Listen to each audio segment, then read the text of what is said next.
Greetings, family, friends, and survivors. Doing a little bit more. Got a lot of sanitizing to do up there, as you could see, but got the junction box mounted. I wanted to mention that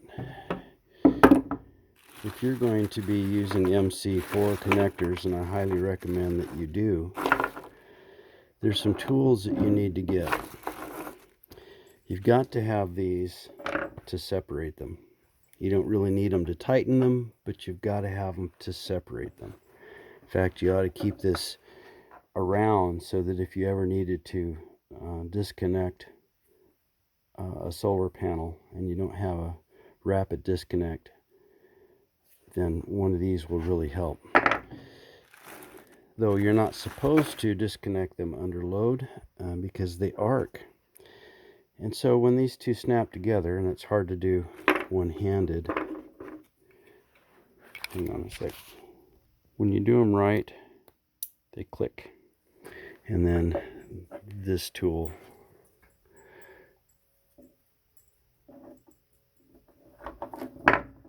I'm really sorry about that, folks. That tool separates them.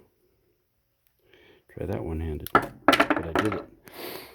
So you've got to have that. The other thing is, in order to crimp these things right, you've really got to have the right tool.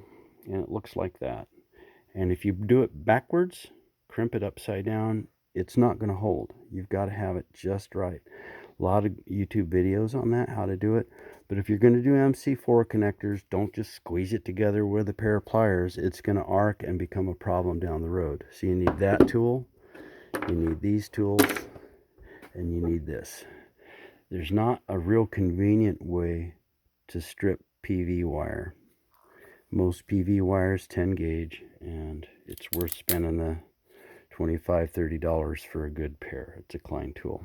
So if you have these three things, you're set up for MC4. Some people actually solder them. They crimp them and solder. I just crimp. I figure it's good enough, especially with an MPPT type system where the voltages are high, so the current is low. So I thought I'd show you where we're at so far. We need to run two circuits, AC circuits, one for Dad's refrigerator and one for his freezer. And the plan is to run those two off of the solar full time. And he'll probably come real close to 9 or 10 months out of the year. He could run those two items 24/7 off of a, what is that, 1,000 watts. So that'll get him some return on the investment, get the solar working, and keep the batteries exercised. That's the number one reason, is to exercise these batteries, because if you don't use them, they're going to die. So I come up and I've got two heaters up here, so I put 3,000 watts worth of heaters on it for an hour and a half just to cycle them a little bit. Forgive the extension cords hanging around. So this is a Make Sky Blue, and it's up and running. I don't have any PV hooked to it yet. And the PV is going to come into this breaker here and come into a conduit right here from up in the corner over there. And we're going to go overhead with it. It's really difficult to go underground. And so since the Make Sky Blue, there isn't really any practical way to put a conduit on the bottom of that. I suppose you could build a box. One of the most frustrating things about the Make Sky Blue is really the termination is designed for a number 10. But if you've got a 60 amp controller, how are you going to use number 10 on a 24 volt system going to the battery? Very difficult. So what I did is I took a number 4 multi-strand welding cable and I forked it and put it up in there and heat shrink it. And so that's actually grabbing two terminations. At least they do that with these, is two number 10 terminals. And if you use them both on a number 4, I'm hoping it's adequate. And on the negative side, I just didn't want to bother with that again. I had a cable that was already made up, so I connected it right here on a bus, and then I ran 2 number 10s up to this side, which was very easy to terminate. Much, much easier. So I'm ready to fire it up as soon as I get some PV down here, and then I'll start sanitizing it and figure out what I want to put in a plastic sleeve conduit. So I get a 15 amp circuit coming off of here that's going to run for the refrigeration, and when the grid is down, that 30 amp circuit is out to the house via the 200 amp switch. And when he's charging batteries off of the generator, this cable right here, which is not powered right now, that cable plugs in right there, and then we can pump water and weld and run the shop tools and saws and all of that stuff while he's charging batteries. One of the hardest parts about this beast is when he's charging batteries, it's not enough load. So I come out here and I stick a heater on it so the generator's got a little load. It just runs better with something on it. It's a 12,000 watt generator. So what was the other thing? Oh yeah, when we were down for 5 days with the snowstorm here recently, Dad was using about 10% a day.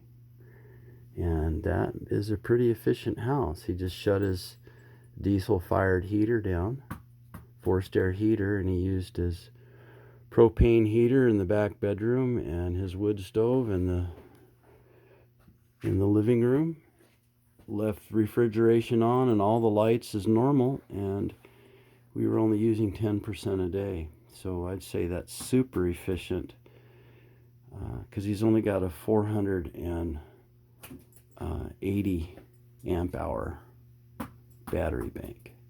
He's got the T105s rather than the L16s, and they look brand new and they work brand new, and I guess they're 3 years old now, so I must be exercising them just right.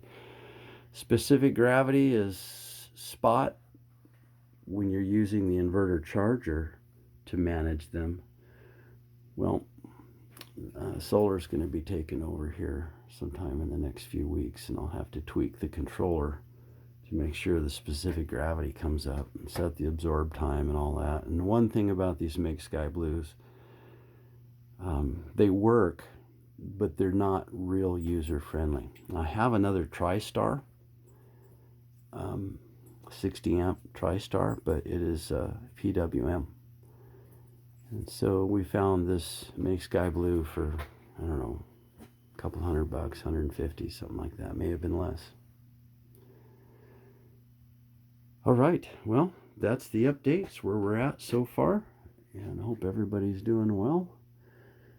Oh yeah, I was going to share one more thing. Is this little light right here. It's like a 1/10 of a watt, 240 volt LED, and Dad can look out the window from his living room, from his bedroom, and see if the power's back on, because if the PP&L, the shore power, is on, this light will light up. And the reason why it's 220 is otherwise you wouldn't be able to catch a brownout if it was on a 120 volt circuit. So it's 240, and the light comes back on, he can come out and switch the system back over, which is just a matter of throwing this switch. And so that works good. And so that's just changed that breaker out today.